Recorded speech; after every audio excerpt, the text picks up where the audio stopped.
अस्सलाम वालेकुम दोस्तों, कैसे हैं आप सब। मैं ज़मीना फ़याज़ एक बार फिर आपके साथ मैं शुरू कर रही हूँ दिवोरतम पार्ट 5। मिशत के बेड पर बैठी वो घुटनों में सर दिए मुसलसल रोई जा रही थी। आज उसका निकाह था और इस मौके पर माँ बाप का साया सर पर ना हो तो कैसा महसूस होता है, ये कोई खातिरा से पूछता। उसे सोच सोच कर रोना आ रहा था। अपने निकाह के दिन भी कोई खुशी महसूस नहीं हो रही थी।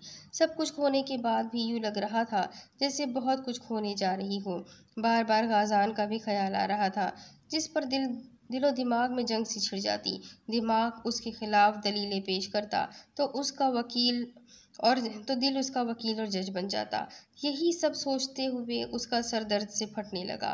वो उठकर बेदर्दी से गालों पर बहते आंसू साफ करती कमरे से बाहर निकल आई। उसे निकाह के लिए तैयार भी होना था।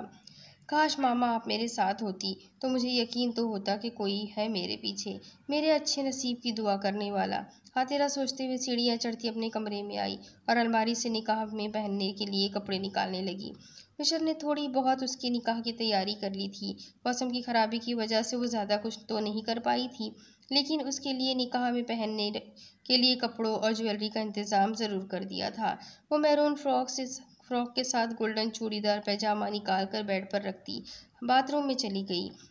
अब जो भी था उसे अपनी माँ की आखिरी ख्वाहिश को तो पूरा करना ही था। कायम जुल्फ़िकार की मौत के बाद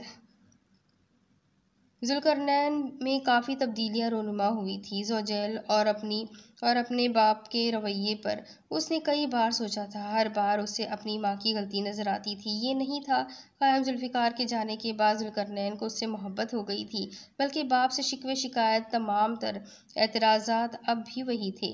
लेकिन अब वो समझ गया था कि कोई चाहकर भी किसी दूसरे से ज़बरदस्ती मोहब्बत नहीं कर सकता। कायम जुल्फ़िकार भी उससे मोहब्बत नहीं कर पाया था, न जुल्करनैन को थी न और ज़ोजैल।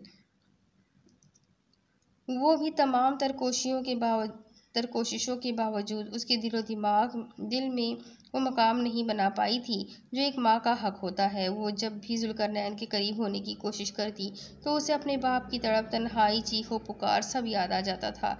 इसके बाद वो उन सालों में ज़ोजैल से मज़ीद दूर हो गया था और उसका मुँह बोलता सबूत ये था कि उसने अपना नाम फ्रेडी से बदल कर जुल्करनैन रख लिया था। लेकिन उसने मज़हब भी बदला था या नहीं, ज़ोजैल को इस बात का इल्म नहीं था। तुम कहाँ जाने की तैयारी कर रहे हो फ्रेडी? ज़ोजैल ने कमरे में दाखिल होकर अपने 19 साला बेटे को देखा, जो बिल्कुल अपने बाप से मुशाबहत रखता था। वही आग रंग आंखें, वही नैन नकोश। कितनी बार कहा है मैंने, मेरा नाम जुल्करनैन है।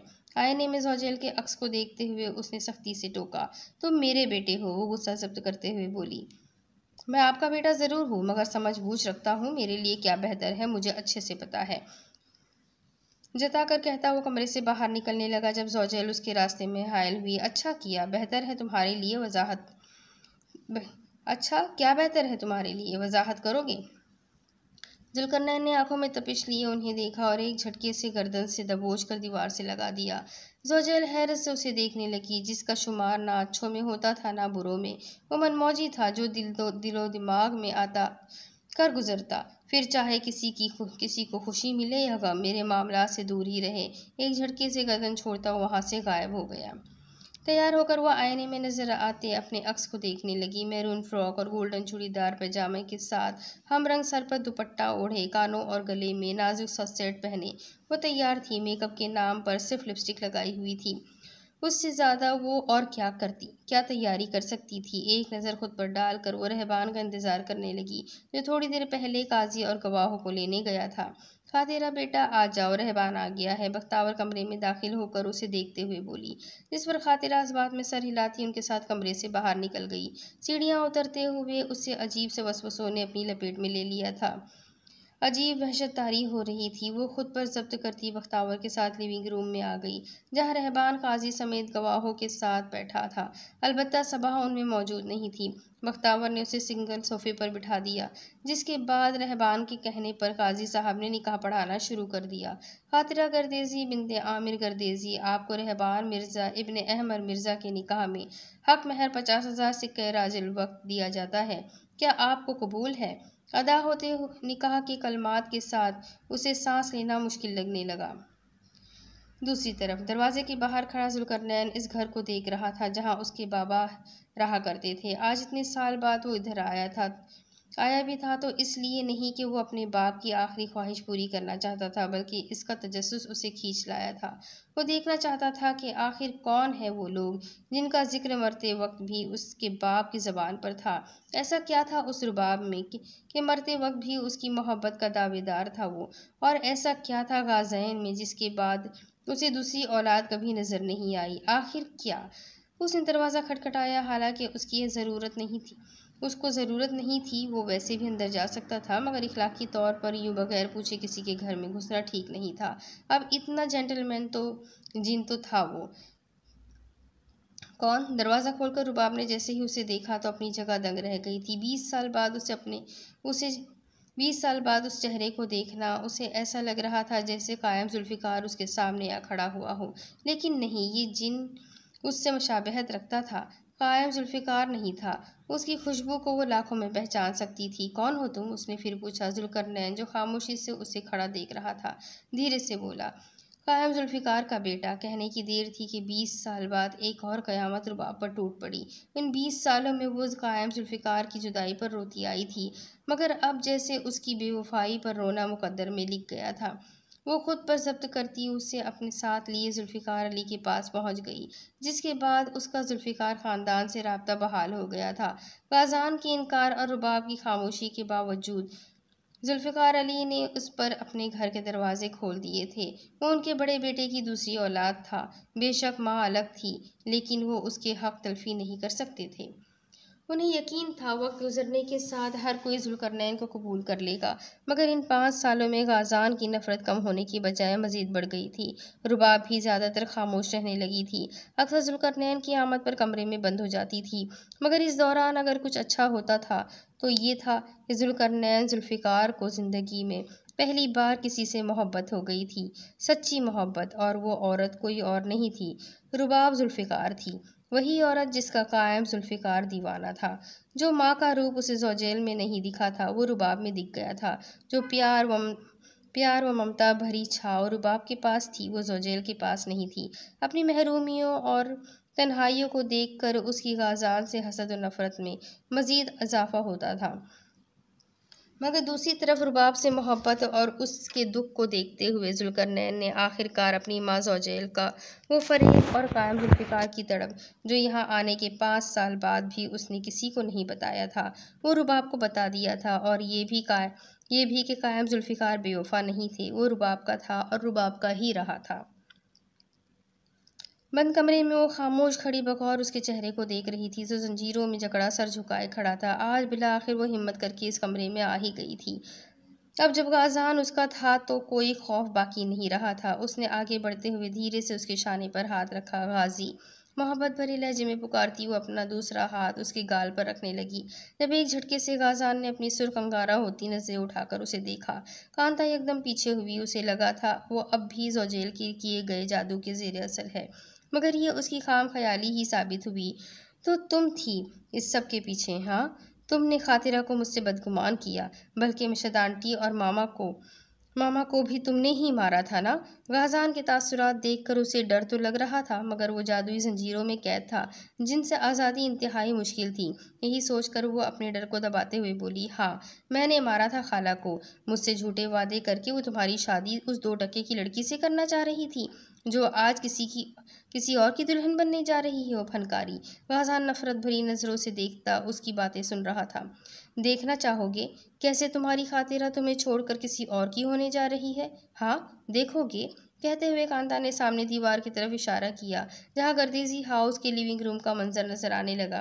खातिरा दुल्हन बनी रहबान के सामने बैठी थी और काजी साहब निकाह पढ़ा रहे थे। खातिरा, नहीं, ये नहीं हो सकता। गुस्से से बेकाबू होता वो दहाड़ा और अपने आप को जंजीरों से आज़ाद कराने की कोशिश करने लगा। नज़रें अब भी खातिरा के अक्स पर जमी थी। मैं तुम सबको जान से मार दूंगा। वो मेरी है, सिर्फ मेरी।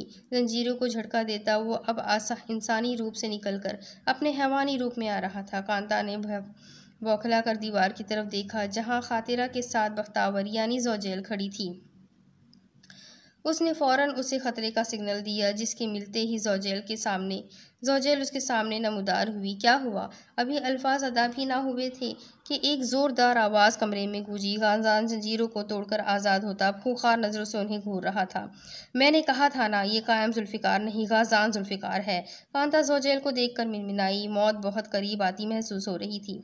मैं भी ज़ोजेल हूँ, इतनी जल्दी हार नहीं मानूंगी। उसका भी वही हाल करूंगी जो इसके बाप का किया था। उसने आंखें बंद करके ज़ेरे लब मंत्र पढ़ने शुरू किए कि मुंह पर पड़ने वाले घूंसे ने उसे दो चार दूर उछाल दिया। कांता ने खौफज़दा नज़रों से पहले गाज़ान, फिर फर्श पर औंधे पड़ी ज़ोजेल को देखा। देखो गाज़ान, मैं गाज़ान को अपनी तरफ बढ़ते देख सारे अल्फाज ज़बान पर आते ही दम तोड़ गए। उसने यहाँ से गायब होना चाहा, मगर उसका इरादा भाप कर गाज़ान ने फौरन उसकी गर्दन दबोच कर उसे हाथ से ऊपर उठा दिया। मेरी माँ को मारा था ना, अब देखो तुम्हारा क्या हश्र करता हूँ। अपने तेज नाखूनों को उसकी गर्दन के आर पार करके उसका सर धड़ से अलग करने ही लगा था, जब ज़ोजेल भी रूप बदलती तेजी से उसकी जानिब बढ़ी कि अचानक जुल्करनैन उनके दरमियान हायल होता गाज़ान की ढाल बन गया। गाजी, तुम खातिरा के पास जाओ, इन दोनों को मैं संभालता हूँ। जुल्करनैन कहता हुआ ज़ोजेल की तरफ बढ़ा, जबकि गाज़ान ने एक नज़र जुल्करनैन की पुश्त पर डाली और कांता को हवा में उछालता वहां से फौरन गायब हो गया। क्या आपको ये निकाह कबूल है? खातिरा को खामोश देखकर काजी साहब ने फिर पूछा। रहबान खामोशी से दोनों हाथों की मुट्ठियां बनाए अपने गुस्से को जब्त कर रहा था। एक तो ऐन मौके पर ज़ोजेल गायब हो गई थी, ऊपर से सबा उर्फ कांता भी आई नहीं थी। ऐसे में कौन था जो खातिरा को काबू कर पाता? खातिरा, रहबान ने धीरे से उसे पुकारा। वो दोनों हाथों को इस तरह भी अंदाज में आपस में मसल रही थी। जब रहबान की पुकार पर सर उठाकर उसे देखा, अभी वो उसे कुछ कहता कि एक जोरदार आवाज के साथ दरवाजे को धकेलता गाज़ान अंदर आया। उसे देखते ही खातिरा फौरन अपनी जगह से उठी। How could you do this to me? उसने साकित खड़ी खातिरा को वहशतज़दा नजरों से देखा। अब की बार सब अपनी जगह से उठ खड़े हुए थे। तो मेरे साथ ऐसा कैसे कर सकती हो? हाँ, वो दहाड़ा, साथ ही हाथ का मुक्का बनाकर फर्श पर दे मारा। खातिरा लड़खड़ाकर पीछे हटी। वाह, तुम तो मेरी सोच से ज्यादा ताकतवर निकले। कांता सही कहती थी, जुल्फ़िकार खानदान के सबसे ताकतवर जिन हो। कानों में पड़ती अनजानी आवाज पर खातिरा ने चेहरा मोड़कर पीछे देखा, जहाँ काजी गवाहान सब गायब थे, और जो खड़ा था वो रहबान तो नहीं था। तुम? ओह डार्लिंग, डरो नहीं, अब तो खेल शुरू हुआ है। खातिरा के खौफज़दा चेहरे पर नजरें जमाए ज़वाली मकरूह मुस्कुराहट के साथ बोला। खेल तो अब मैं ख़त्म करूँगा। गाज़ान कहता हुआ रूप बदलकर तेज़ी से उसकी जानिब बढ़ा और एक फोर्स से उसे ढकेलता घर से बाहर ले आया, जहाँ सुरमई आसमान से रुई के गाले गिरने लगे थे। गाज़ान, खातिरा का सिसकता टूटा वो तेज़ी से बाहर आई, जहाँ वो दोनों एक दूसरे के मुकाबिल खड़े थे। कौन हो तुम और क्यों कर रहे हो ये सब? तुम मुझे नहीं जानते। जवाली ने अफसोस से उसे देखा। मैं वो हूँ जिसने ज़ोजेल के साथ मिलकर तुम्हारे बाप को तुमसे ना सिर्फ छीना, बल्कि मौत की नींद सुला दिया, क्योंकि तुम्हारे बाप ने मेरे भाई को मार डाला था। तुम? गाज़ान ने मुट्ठियां भींची और तेज़ी से उसकी जानिब बढ़ा, मगर इससे पहले ही जवारी वहां से गायब होता उसके पीछे आया और एक ज़ोरदार घूंसा उसकी कमर में मारा। गाज़ान सीधा सामने दरख्त से जा लगा। गाज़ान, खातिरा के लब हिले। वो अब भी साकित खौफ के ज़ेरे असर खड़ी उन्हें ही देख रही थी। क्या हो रहा था उसे कुछ समझ नहीं आ रहा था, लेकिन तुम्हें जानकर खुशी होगी कि तुमसे दुश्मनी की वजह तुम्हारा बाप नहीं, बल्कि तुम खुद हो। जवाली कहता हुआ तेजी से गाज़ान के करीब आया, जब एक झटके से गाज़ान ने उठकर उसके दोनों हाथों को मजबूती से थाम लिया। एक लम्हा लगा था माजी से आगाही हासिल करने में कि बाप का दुख, तन्हाई, अजियत, तड़प सब उसकी आंखों के सामने घूम गया, और उस लम्हे वो हकीकत से वाकिफ हो गया। तो तुमने मेरे बाप को इतने साल कैदी बनाए रखा, उन्हें अजियत से दो चार किया। मैं तुम्हें जिंदा नहीं छोड़ूंगा। एकदम उसके जिस्म में शोले भड़क उठे। वो जवाली की तरफ बढ़ा और उसे गर्दन से दबोच कर हवा में उछाल दिया। हवा में मौलिक जवाली फौरन अपना रूप बदलता सांप के रूप में आया। हाँ, मैं ही था वो। तुम्हारे बाप ने मेरे भाई को छीना था, और तुमने खातिरा को मुझसे छीनने की कोशिश की। अब तुम्हारा भी वही हाल होगा जो कायम जुल्फ़िकार का किया था। फनकारा। खातिरा साकित खड़ी इन दोनों के बदले रूप को देख रही थी। उसका दिल यहाँ से भाग जाने को कर रहा था, मगर शौक इतना था कि वो हिल भी नहीं पा रही थी, जबकि वो हवा में मौलिक वो दोनों आपस में गुत्थम गुत्था हो चुके थे। तुम अपनी माँ को मारोगे? वो कांता को मौत की नींद सुलाकर ज़ोजेल की तरफ मुड़ा तो वो लरजती हुई आवाज़ में पूछने लगी। उसकी हालत बदतर हो चुकी थी, लेकिन उसे अब भी यकीन नहीं आ रहा था कि उसके अपने बेटे ने उसे मौत के इतना करीब पहुंचा दिया है। क्यों? जब आप मेरे बाप को मार सकती है तो मैं आपको नहीं मार सकता? अपना हैवानी रूप धारे वो ज़ोजेल के सामने खड़ा पूछ रहा था। मैं तुम्हारी माँ हूँ। ज़ोजेल ने उसे जज्बाती करना चाहा, मगर वो भूल चुकी थी। वो जुल्करनैन जुल्फ़िकार था, जो दिल के बजाय दिमाग से काम लिया करता था। मैं मुसलमान हूँ मामा ज़ोजेल, और ये फ़र्क रिश्तों को भी ख़त्म कर देता है।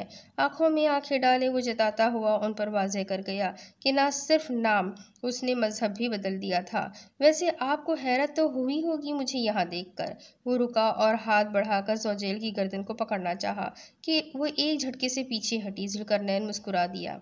हमेशा आप मुझ पर नज़र रखती आई थी।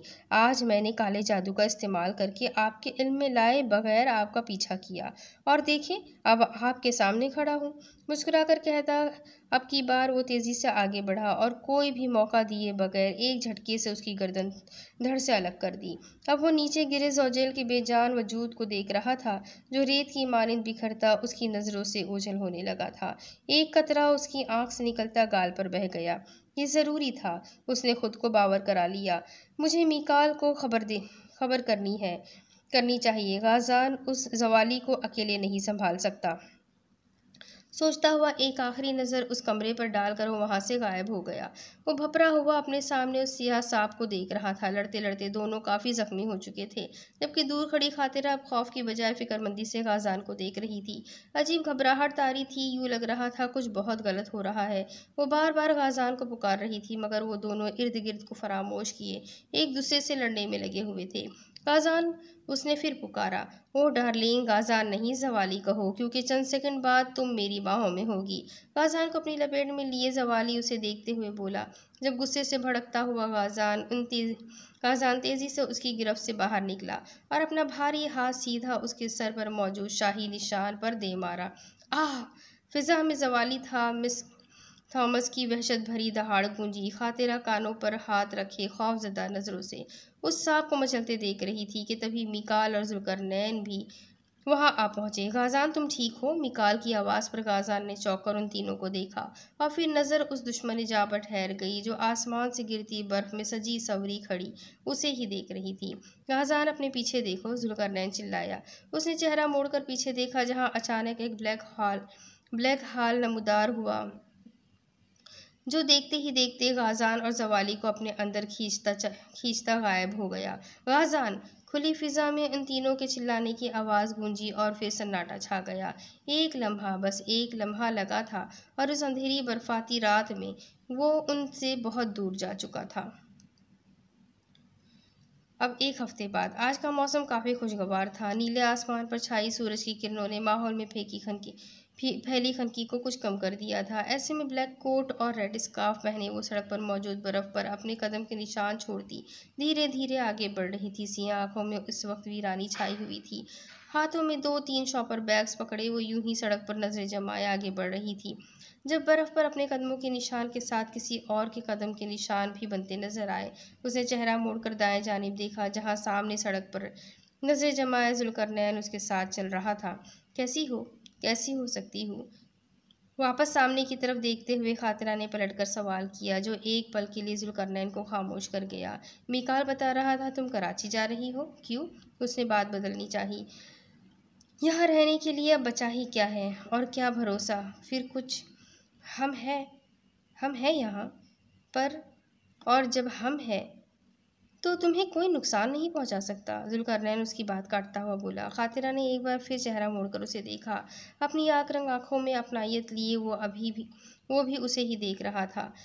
उस एक हफ्ते में मिकाल और जुल्करनैन ने उसे तन्हा नहीं छोड़ा था। खातिरा की लाताल्लुकी और बेरुखी के बावजूद भी वो दोनों किसी साए की तरह उसके साथ साथ थे। कभी भी उसे हैरत होती थी, उन्हें देखकर लगता ही नहीं था जैसे वो किसी दूसरी मखलूक के साथ हो, बल्कि वो उसे अपने जैसे ही इंसान लगते थे। बस कभी जुल्करनैन की गैर मुतवक्का तबीयत के बास वो अक्सर डर जाया करती थी, जब वो अचानक उसके सामने नमूदार हो जाता था, या बैठे बैठे गायब। आप जानते हैं, मैं जब यहाँ शिफ्ट हुई थी तब से मुझे रात में अजीबोगरीब ख्वाब दिखाई देते थे, और उन सब में एक बात कॉमन थी। क्या? जुल्करनैन ने पूछा। खातिरा ने बगौर उसे देखते हुए गहरा सांस लिया और फिर धीरे से बोली, आग रंग आंखें। जब मैंने पहली बार आपको देखा था तो तुम्हें लगा तुम मेरी आंखों को ख्वाब में देखती हो, राइट? जुल्करनैन ने उसकी बात काटते हुए कहा। खातिरा ने इस बात में सर हिलाया। वो जवाली था जो तुम्हें ख्वाब में आकर डराता था ताकि तुम्हारे अंदर खौफ बैठ जाए, क्योंकि जब तुम यहाँ शिफ्ट हुई थी उसकी नज़र तुम पर पड़ गई थी। शायद तुम उसे अच्छी लगी थी, मगर जैसे ही उसे पता चला गाजान तुम पर अपनी मोहर लगा चुका है तो बस बदले की आग फिर भड़क उठी। वो कहकर खामोश हो गया। गाजान का जिक्र आते ही उनके दरमियान खामोशी हायल हो जाती थी। वैसे हम जिनों की आंखें ज़्यादातर आग रंग की होती है। उसने फिर बात बदलने की कोशिश की, मगर गाजान की तो नीली थी। कोशिश नाकाम। उसकी आंखें रुबाब मामा पर थी, समंदर जैसी नीली, पानी की तरह शफाफ, जिन्हें देखकर सुकून मिले। जुल्करनैन किसी ट्रांस की कैफियत में बोल रहा था। रुबाब के जिक्र में ऐसी अकीदत थी कि खातिरा उसे देखते रहने पर मजबूर हो गई। चलो, तुम्हारा घर आ गया, अब मैं चलता हूँ, कहने के साथ ही वो फौरन वहाँ से गायब हो गया। खातिरा ने सर झटका और घर के अंदर दाखिल हो गई। सामान को डाइनिंग टेबल पर रखकर उसने एक नज़र खाली घर पर डाली, जहाँ वो अब तन्हा रह गई थी। थके हुए अंदाज में गहरा सांस अपने अंदर खींचती वो सीढ़ियाँ चढ़कर अपने कमरे में चली आई, मगर बालकनी का खुला दरवाज़ा देख कर ठिठक कर रह गई। ये कैसे खुला? मैं तो बंद करके गई थी। सोचते हुए वो आगे बढ़ी, हाथ बढ़ाकर बालकनी का दरवाज़ा बंद करना चाहा कि एक तेज़ हवा का झोंका उसके चेहरे को छूकर गुजरता बहुत सी पुरानी यादों को ताज़ा कर गया। वो ठहर सी गई। मुझे यहाँ से चले जाना चाहिए, वरना ये यादें मुझे जीने नहीं देगी। उसने अफसरदगी से बड़बड़ाते हुए दरवाज़ा बंद किया। एक मसला ये भी था, वो जाए तो जाए कहाँ? उसका तो कोई दूसरा ठिकाना भी नहीं था। वो सोचती हुई पीछे मुड़ी कि एक फलक शगाफ चीख उसके हलक से निकली। मिस खतरा, तुम वाकई खतरा हो। कान फाड़ने हैं क्या मेरे? वो मुस्कुराता हुआ बोला। खातिरा फटी फटी आंखों से उसे अपने सामने खड़े उस जिन को देख रही थी। जब वो चलता हुआ उसके पास आया, गाजान? बेइख्तियार उसके मुंह से निकला। हाँ मैं। क्यों, तुम्हें खुशी नहीं हुई? मुझे तो लगा था मेरे जाने के बाद तुम मुझे याद करोगी। खातिरा के चेहरे पर छाया तासुरात से महफूज होता हुआ मज़े से बोला। कितने दिनों बाद उस चेहरे को देख रहा था। आप तो मरा नहीं था यार। उस जवाली ने खुद मरने से पहले मुझे अपने साथ कोहिकाफ पहुंचा दिया था, जिसके बाद वो तो मर गया, मगर मुझे सज़ा के तौर पर कैद कर दिया गया था। गाजान उसकी बात काटता हुआ बताया। खातिरा अभी बेयकीनी से उसे देख रही थी। सज़ा? हाँ, बादशाह थॉमस के सिपाहियों ने मुझे कैद कर लिया था, पर वो भूल गए थे मैं गाजान जुल्फ़िकार हूँ। मेरी ताकत का मुकाबला वो नहीं कर सकते। वो मुस्कुराता हुआ बता रहा था, जबकि खातिरा नासमझी से उसे देखे जा रही थी। सारी बातें सर के ऊपर से गुजर रही थी। मुझे कुछ समझ नहीं आ रहा। अच्छा छोड़ो इसे, अपनी बात करते हैं, गाजान ने कहते हुए उसके दोनों हाथ थामे और सियाह आंखों में झांकता हुआ वो उससे पहले कुछ बोलता, खातिरा एकदम आगे बढ़ती उसके सीने से जा लगी। मुझे लगा मैंने आपको खो दिया। मैं कभी आपको माफ़ नहीं कर पाती। मैं कभी अपने आप को माफ़ नहीं कर पाती। इस एक हफ्ते में मुझे अंदाज़ा हो गया है कि मैं आपसे कितनी मोहब्बत करती हूँ। मुझे कोई फ़र्क नहीं पड़ता आप क्या है, इंसान या जिन। मैं बस इतना जानती हूँ कि आप सिर्फ मेरे हैं। उसके सीने से लगी आज वो सब कुछ कह देना चाहती थी जो पहले कभी नहीं कहा था। तुम्हें कहने की ज़रूरत नहीं, मैं सब जानता हूँ। मेरे लिए इतना ही बहुत है कि तुम्हारी सारी गलत फहमी दूर हो गई। वो उसके आंसू साफ करता हुआ बोला कि तभी पीछे से आती आवाज़ पर एक झटके से उससे दूर हुआ। वापस आ गए हो तो हमें भी अपना दीदार करवा देना था, आखिर हम भी तुम्हारे कुछ लगते हैं। मीकाल चेहरे पर मासूमियत सजाए बोला। वैसे शादी में हम भी इनवाइटेड हैं, या वो भी तुम दोनों ने छुपकर करनी है? जुल्करनैन भी करने से बाज ना आया। रुको, अभी बताता हूँ। गाजान दांत पीसते हुए दोनों की जानिब बढ़ा, जिस पर वो कहकहा लगाते हुए वहाँ से फौरन गायब हो गए। अपने एहसास से छूकर मुझे संदल कर दो, मैं के सदियों से अधूरा हूँ मुकम्मल कर दो। ना तुम्हें होश रहे और ना मुझे होश रहे, इस कदर टूट के चाहो मुझे पागल कर दो। तुम छुपा लो मेरा दिल ओट में अपने दिल की, और मुझे मेरी निगाहों से भी ओझल कर दो। मसला हूँ तो निगाहें न चुराओ मुझसे, अपनी चाहत से तवज्जो से मुझे हल कर दो। अपने गम से कहो हर वक्त मेरे साथ रहे, एक एहसान करो उसको मुसलसल कर दो। मुझ पे छा जाओ किसी आग की सूरत जाना, और मेरी ज़ात को सूखा हुआ जंगल कर दो। वो उसका हाथ थामे इस वक्त इस खूबसूरत से बाग में मौजूद थी। हर रंग और नस्ल के फूल इतराफ में फैले हुए थे। आसमान से उतर अखोस से कज़ा के रंगों का नज़ारा देखने वाली आँख को अपने शहर में जकड़ रहा था। चारों तरफ फैली परिंदों की आवाज़ें कानों में रस घोल रही थी। वो उसके साथ नर्म हरी गीली घास पर हम कदम थी जब सामने मौजूद खूबसूरत सुर्ख गुलाब को देखकर आंखें झिलमिला उठी। काज़ान ने उसकी नज़रों के ताक़ुब में देखा और मुस्कुराते हुए उस फूल की जानिब इशारा किया जो अगले ही लम्हे उसके हाथ में मौजूद था। वो मुस्कुराता हुआ सुर्ख गुलाब को उसके बालों की जीनत बनाने लगा। बहुत खूबसूरत। समंदर जैसी नीली आंखों से वो उसे बगौर देखता हुआ बोला, जो इस वक्त सियाह फराक में मलबूस, कानों में सुर्ख नगीनों के टॉप्स पहने, अपने लंबे खुले सियाह बालों में खूब सुर्ख गुलाब लगाए उसका दिल धड़का रही थी। वो खुद भी इस वक्त सियाह शलवार कमीज़ में मलबूस था जो उसने खातिरा की ख्वाहिश पर पहना था। वो धीरे से मुस्कुराई और अपनी नज़रें फेर ली। काज़ान की लौ देती आंखों में देखना उसकी बस की बात नहीं थी। नज़रें नहीं मिलाओगी? नहीं। मुस्कुराहट दबाते हुए उसने नफ़ी में सर हिला दिया। सुर्ख और सफ़ेद चेहरे पे उठती गिरती पलकों की झालर उसके आगे सब कुछ बेमानी लगने लगी थी।